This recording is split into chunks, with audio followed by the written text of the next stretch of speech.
જો આપણે પોરવાનું લઈને બેસી ગયા છે. આ આપણે પોરવાનું ચાલુ કરી દીધું છે અને એટલું પોરવી નાખ્યું છે. ગોટી પૂરી થવા આવી ગઈ છે.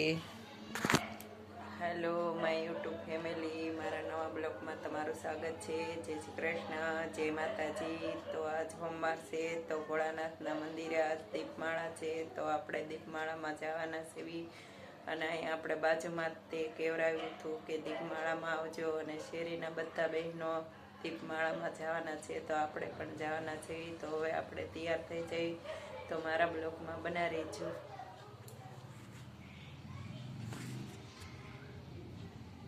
જાઓ, જો તૈયાર થઈ ગયા છે અને આપણને બોલાવે છે તો આપણે તૈયાર થઈ જઈએ. જો આપણે રેડી થઈ જઈએ, બોલાવે છે એટલે હવે અમે પણ તૈયાર થઈ ગયા છીએ ઓલરેડી અને પ્રભા માસી છે એ પણ તૈયાર થઈ ગયા છે. એ પણ મારો મેં કીધું તું તે બ્લોગ બનાવો. જો આપણે તૈયાર થઈને હેઠે આવી ગયા છે અને વિશુ પણ તૈયાર થઈ ગઈ, તે પણ આવે છે દીપમાળામાં. તો એડે જો કેવું સરસ બોલી. આ વિશુ છે. તૈયાર થઈને તેમ હવે દીપમાળામાં જાય છે. એ જો ફોન ઉપર જ વાતો કરે છે જે દીપમાળામાં જાય તો તે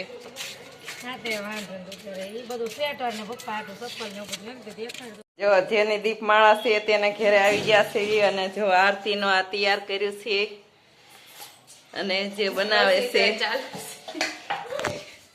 જો આપણે જેની દીપમાળા છે ઘરે આવી ગયા છે અને આરતીની થાળી બનાવી નાખી છે અને જો જે બનાવે છે તમારા બ્લોકમાં બના રહેજો. જો ઉષાબેન બનાવે છે, આવતા વેત બેસી ગયા. જો નાની પડી ને એટલે જો આ મોટી થાળી લાવ્યા. હવે આ મોટી થાળીમાં હવે આરતીની થાળી બનાવે છે. બની જાય પછી તમને આપણે દેખાડશું. જો અહીંયા શિવલિંગ નાનું એટલું બનાવેલું છે. શિવલિંગ, હા શિવલિંગ જ તે ને. જો અહીં તે નાનું એટલું શિવલિંગ બનાવેલું છે. તેની થાળી તૈયાર થઈ ગઈ છે અને એમાં વાટ્યું મૂકવા મળ્યા.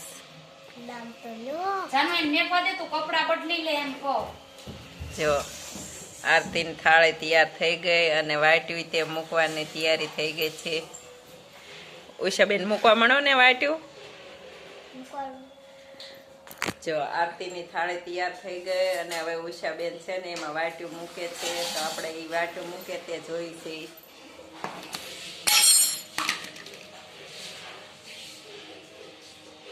हेलो गाइस, मेरा भी एक बार ब्लॉग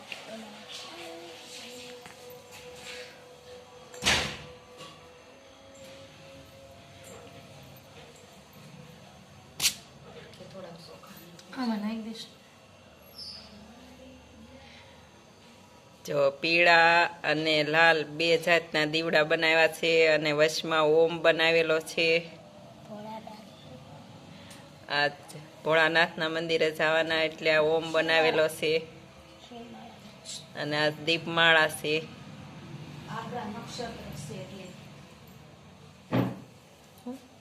આગ્રા નક્ષત્ર છે, વર્ષો પછી આવે એટલા માટે દીપમાળા રાખી છે.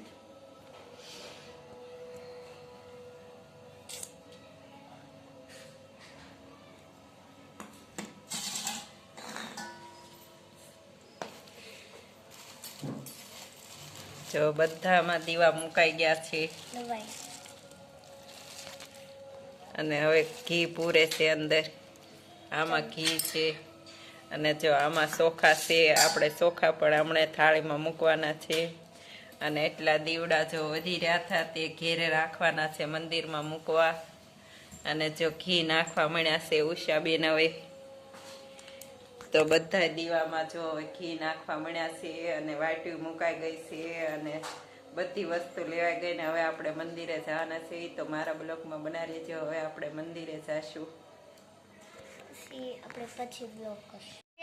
જો ઉષાબેન ને બધા ઉતરે છે હેઠા. આપણે તે થાળી લઈને હેઠા આવી ગયા છે. ઉષા માસી એ પ્રસાદી લઈ લીધી છે.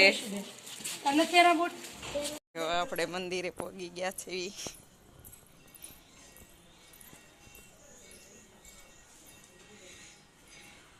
આપણે ભોળાનાથના મંદિરે પહોંચી ગયા છીએ. આ દીપમાળા છે.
દીપમાળા છે અને દીપમાળા થઈ ગઈ છે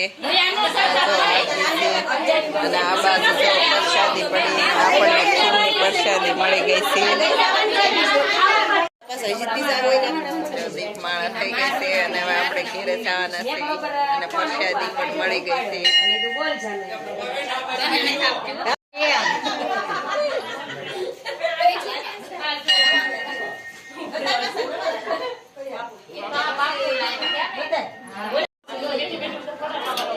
જો આમાં રામ લક્ષ્મણ એટલે સીતાજી છે. દીપમાળા બધા વયા ગયા છે અને એટલા ઘરના જ બધા રહ્યા છે. બધા વયા ગયા ઘરના જ રહ્યા છે. જો આ વર્ષાબેન છે. આપણે દી કેટલો હતો ત્યારે ગયા હતા અને અંધારું થયું ત્યારે આપણે આવી આવ્યા સેવી અને જો પ્રસાદી આપણને મળી ગઈ ને જે આપણા ઘરના દીવા તો બાકી છે. દીપમાળા હતી એટલે હા દીપમાળામાં ગયા હતા અને હવે આપણે ઉપર જઈને તે દીવાબત્તી કરી નાખવી. હા આપણે ઘેરે આવી ગયા સેવી અને પ્રસાદી પણ આવી ગઈ છે. તો હવે આપણે ઘરના દીવાબત્તી કરી નાખી. આપણે ઘેરે આવી ગયા સેવી અને હવે આપણે દીપમાળામાંથી અને કેળાની ને ખીરની પ્રસાદ હતી તે આપણે લઈ લીધી છે અને હવે આપણા ઘરના દીવાબત્તી બાકી છે. તો આપણે ઘરના દીવાબત્તી કરી નાખવી. તો મારા બ્લોગમાં બના રહેજો.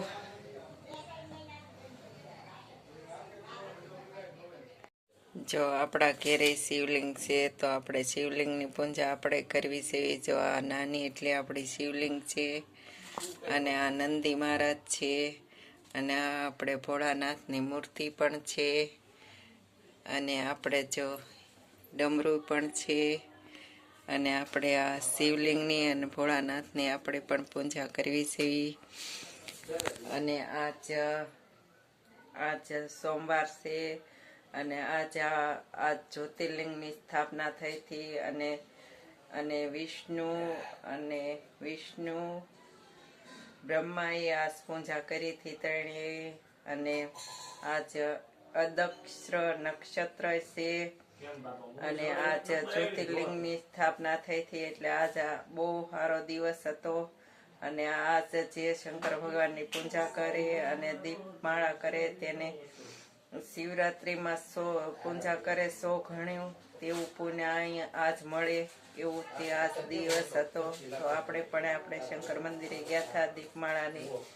દીપમાળાને દર્શન કર્યા હતા અને આપણે પણ આરતી ઉતારી હતી. જો તો આપણે આ બ્લોગને હવે આપણે એન્ડ આપીએ છીએ. જો તમને આ બ્લોગ ગમે હોય તો લાઈક કરો, શેર કરો અને સબસ્ક્રાઈબ કરો. હર હર મહાદેવ. મળીએ નેક્સ્ટ બ્લોગમાં. જય દેવભૂમિ દ્વારકા.